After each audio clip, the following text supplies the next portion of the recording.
ginamit na naman nila ang naturang pagputol-putol sa mga aklat Katoliko. At sigurado talaga kung kayo'y mga Katoliko, wala kayo nito at karamihan sa natangay nila mga Katoliko. No. Paano nila ginamit at dito ninyo malaman na nabubuhay talaga ang kanilang sikta sa ganitong ore ng pandaraya. Halimbawa, pakinggan natin ang The Revealer. Kaya nito alamin natin, Kuya Robin, paano po ba inamin ng Iglesia Katolika na yung pangalan nila, pangalan ng simbahan nilang Iglesia Katolika, Apostolika Romana, ay hindi po galing sa Panginoong Jesucristo? At ano po ang kanilang pagmamatuwid tungkol sa bagay na yan? Basahin po natin, yan yung aklat na pinapakita po ninyo na pinamagatang ang Iglesia ni Cristo at iba't ibang sektang protestante, na yan po ay sinulat ni Juan Trinidad, na isang paring Heswita. Sa pahina 25, ganito pong mababasa natin. Hindi galing kay Jesus ang pangalang Iglesia Katolika Apostolika Romana. Tanggap po kaya yan ng mga kaibigan nating Katoliko nakikinig, lalo na mga CFD? Ayan mga kaibigan, kitang-kita naman ninyo no, na ginamit ng INC ng The Revealers ang isang aklat Katoliko. Ginamit nila yon. Ngayon, may kinuha sila doon bahagi ng nakasulat at ganito ang pagkakabanggit nila.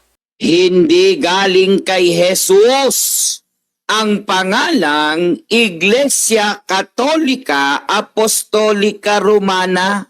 Ngayon, kung maaalala ninyo, ang sinabi nila, inaamin daw ng paring Katoliko na ang pangalang Iglesia Katolika Apostolika Romana ay hindi galing kay Jesus.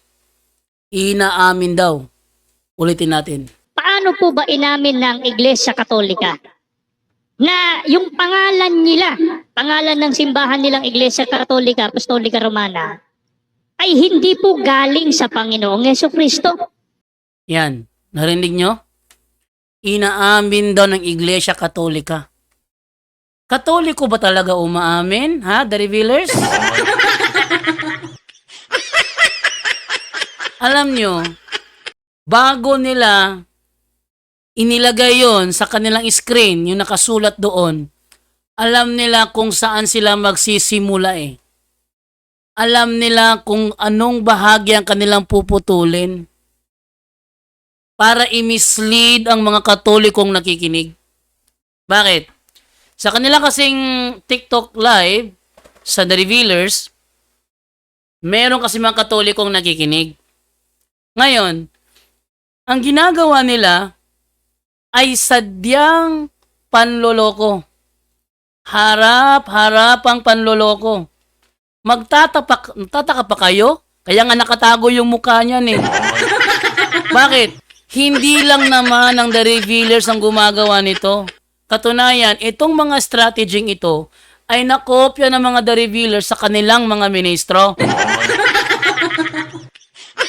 Yung kanilang mga ministrong humaharap sa debate, yun ang kanilang pinagkopyahan.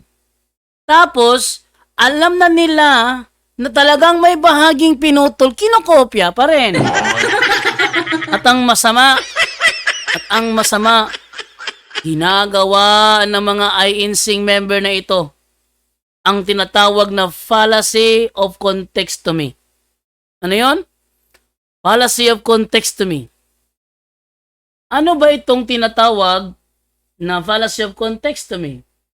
Ang fallacy of contextomy ay tinatawag na particular na tumutukoy sa pagkuha ng isang pahayag sa labas ng konteksto upang suportahan ang isang argumento na maaaring hindi ito sumusuporta kung binasa ng buo.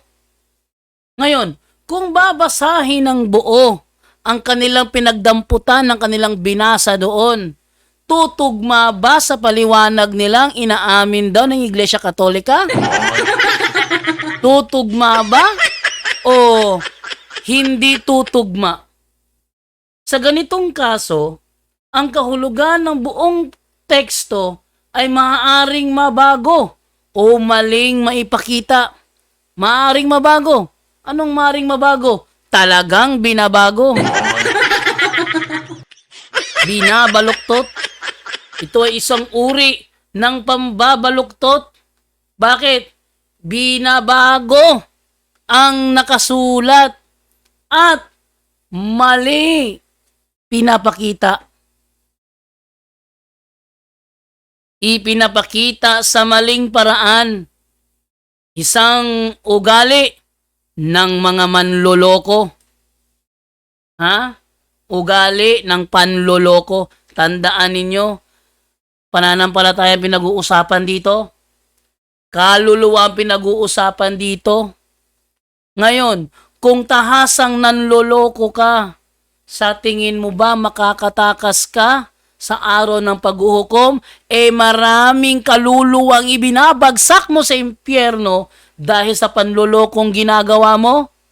Ngayon, ang contextume o tinatawag ding quote mining ay isang fallacy kung saan sinasadyang kinukuha ang isang pahayag o sipi mula sa orihinal na konteksto nito para magmukhang sumusuporta ito sa sariling argumento kahit ang tunay na ibig sabihin ay iba. Therefore, isa talagang panluloko ang ginagawa ng The Revealers. Hindi man lang mahiya, The Revealers pang ginamit na pangalan.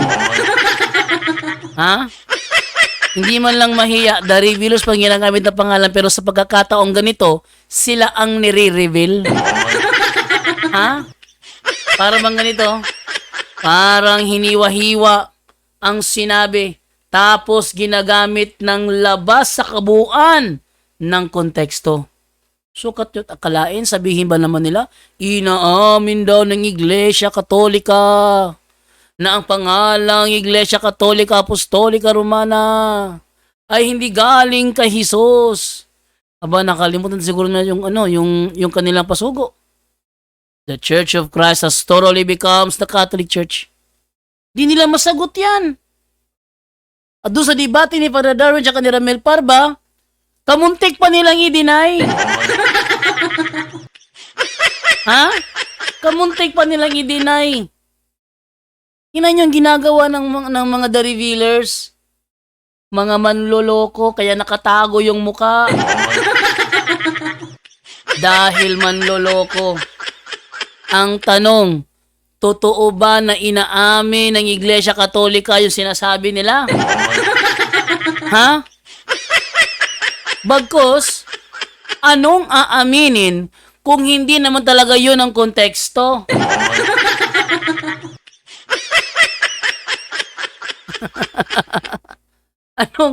Anong aaminin kung hindi naman talaga yun ang buong konteksto? Ngayon, dahil manloloko yung mga The Revealers na yan, ating ipalalantag kay Brother Wendell kung ano ba talaga ang buong konteksto nung nakasulat na yon. Ito ba ay tugma sa paliwanag ng The Revealers o sadyang pambabaluktot lang naman ang alam?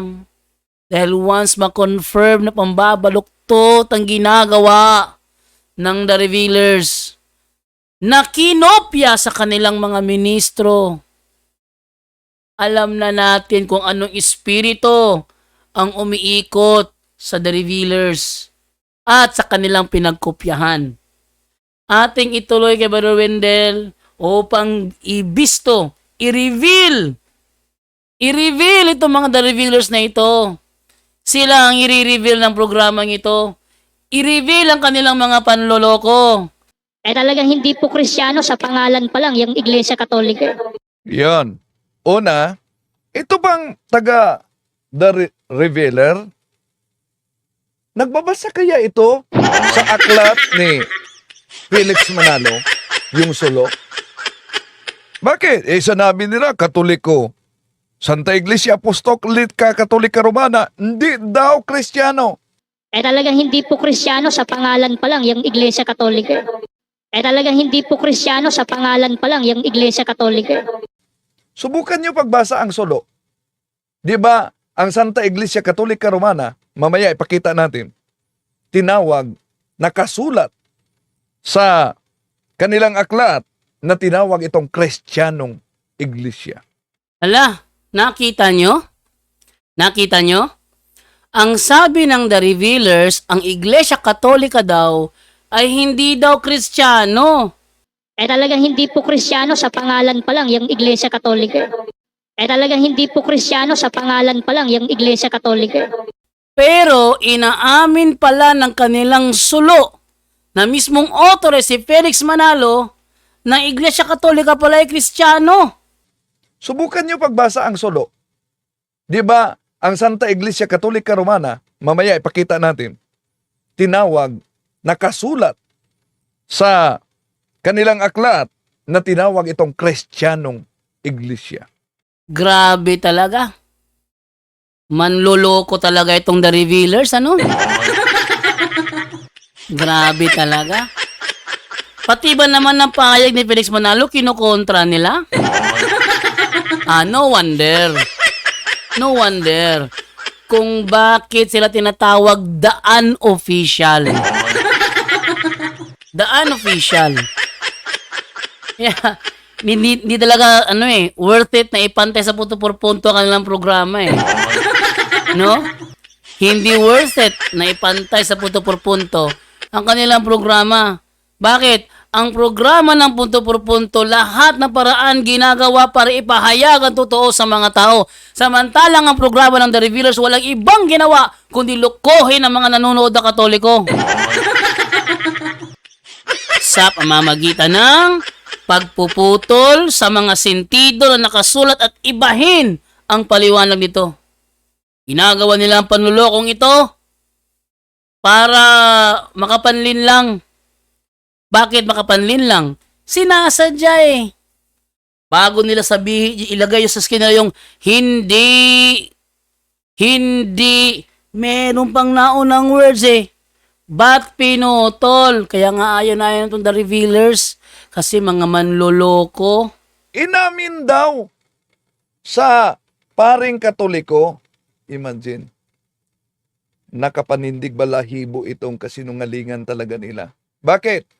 Pahina 25 sa aklat na ito, mga kapatid, ang ginamit nila. Pero alam nyo ba kung ano ang modus nila diyan? Ito, mga kapatid, pakita ko muna bago ang 25, ang pahina 24. Ito po ang makita ninyo sa pahina 24. Sa number 7, tingnan niyo. Sa pahina 24, ito ang mabasa.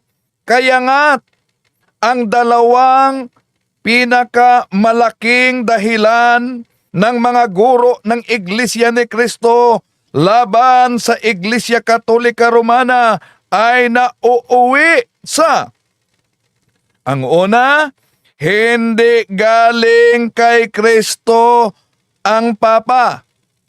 Pangalawa, doon na tayo sa 25. Ito. Yun ang binasa nila. Sa 25. Ang pangalawa, hindi galing kay Jesus ang pangalang Iglesia Apostolika Katolika Romana. Nakita nyo ang panluloko na ginawa ng mga The Revealers?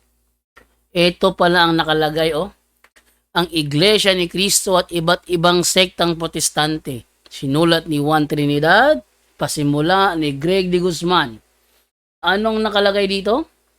Kaya nga't ang dalawang pinakamalaking dahilan ng mga guro ng Iglesia ni Cristo laban sa Iglesia Katolika Romana ay nauuwi sa: ang nauna, hindi galing kay Jesus ang pangalang Papa. Ang ikalawa, hindi galing kay Jesus ang pangalang Iglesia Katolika Apostolika Romana. Ang tanong, Bakit hindi nila inilabas ang totoong sentido na yan palang kanilang binasa ay mga argumento ng mga ministro sa iglesyang tinatag ni Felix Manalo laban sa Iglesia Katolika? Bakit kanilang ipinalitaw na inaamin daw ng Iglesia Katolika at ng mga pari nito na ang pangalang Iglesia Katolika, Apostolika Romana hindi galing kay Jesus? Inamin daw. Wala namang nakalagay dyan na inamin eh. Argumento yan ng mga ministro ni Manalo. Argumento ng mga ministro ni Manalo na kinot lamang ng author. Kinot ng author ang mga pahayag ng mga ministro ni Manalo. Ang salitang sinasabi dyan ay pahayag ng mga ministro ni Manalo na sinasagot naman ng pare sa karugtong na hindi na nila binasa rin. Manluloko talaga. Manluloko talaga ang The Revealers. Ha? Sa mga nanonood ng The Revealers, pinagluloko lang kayo ng programang yan. Pinagluloko lang kayo.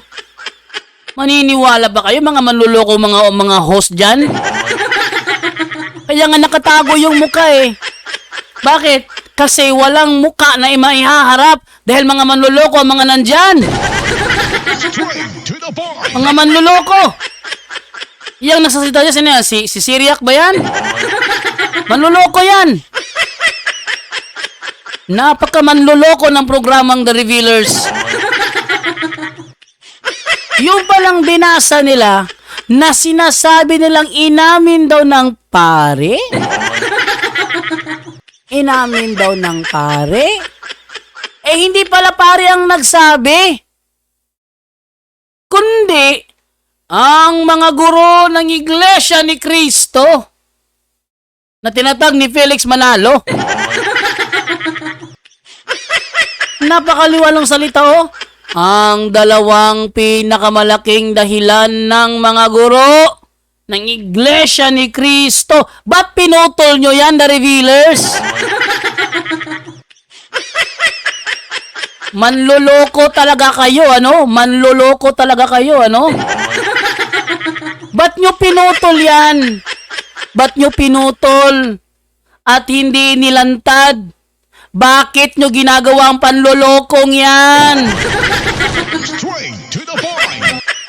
The Revealers? Hindi talaga mawala yung pagkakapal? Ha? Bakit nyo pinutol yan? Ba't di nyo inilabas yan?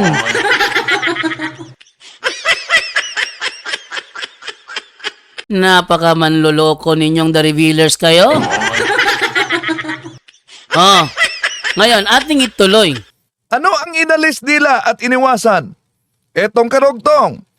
Ngunit, gaya ng sabi nga English, eros by another name will be sweet still. Hindi ang pangalan ang dapat pagtalunan, kundi ang katotohanan. Galing kay Jesus ang tungkulin ng Papa. Galing kay Jesus. Itinatag ni Jesus ang iglesia na ngayoy tinatawag na Iglesia Katolika Apostolika Romana. So napansin niyo?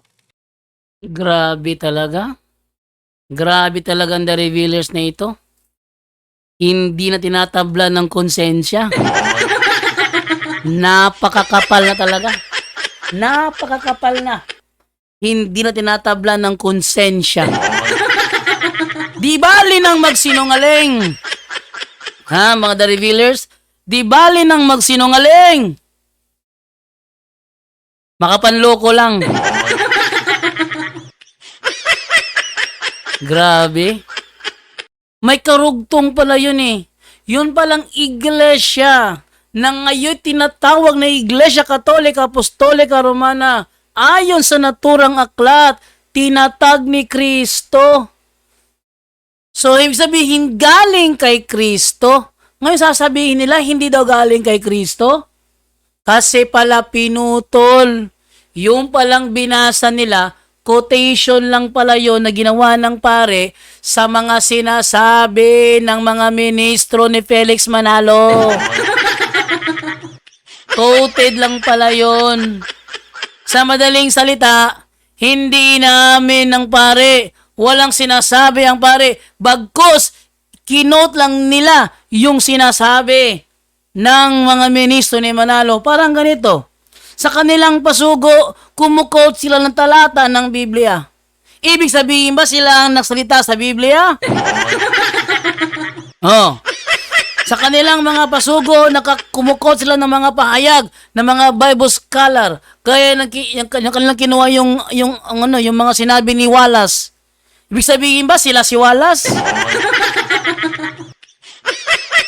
Dahil na kinot nila, inaamin ba nila? Ibig sabihin, sila ang umaamin doon o si Wallace ang nagsabi nun? Kalibhasa talaga ang The Revealers. Mga nandyan. Mga manluloko, mga host dyan. Manluloko, mga host dyan. Kalain nyo ba naman? Putulin? Sasabihin, inamin ng pare, inamin? Grabe. Napakamanluloko. Kaya si Brother Wendell, may payo. Kung wala kayong kopya sa aklat na ito, abay mapauo talaga kayo sa ganitong uri na pandaraya sa mga ngaral ng mga manalista. Ang binasa nila ay kotisyon sa pare kaugnay sa objection ng mga ngaral. Mga ministro ni Felix Manalo. Matagal na itong ginawa sa panahon pa ni Felix Manalo. Nako, napakatagal na palang ginagawa niyang ganyang uri ng panluloko. Fallacy of contextomy. Ang tawag sa panlulokong yan, fallacy of contextomy. When you say fallacy, invalid argument yan. Straight to the point. Invalid argument yan. Nasanay na kasi. Yan ang hirap dyan eh. Sa halip na ang tao makonvert at magpahayag ng totoo, ang ginagawa, binabaliwala ang panluloko ng kanilang mga tagapagturo, kinokopya pa. Grabe. Grabe talaga yung The Revealers na yan, ano? Tignan nyo, silang na-reveal dito. Abangan po ninyo sa mga darating na episodes natin dito sa ating YouTube channel.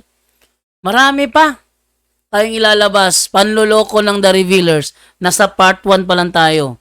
Meron po itong part 2, part 3, part 4. Dadamihan natin ito. Dahil binubuking sila ng mga ni Brother Wendell at ng kanilang mga nakakalaban. Ilantad natin yung mga panluloko na yan ng The Revealers.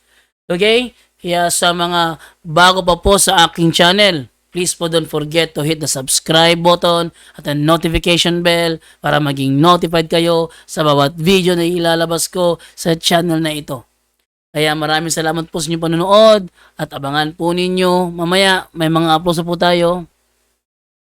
No? Tangkilikin nyo po yung ating mga uploads dito dahil nandito yung mga review na ginagawa ko sa mga videos na karaan namin. Ilalantad ko yung aking mga observation.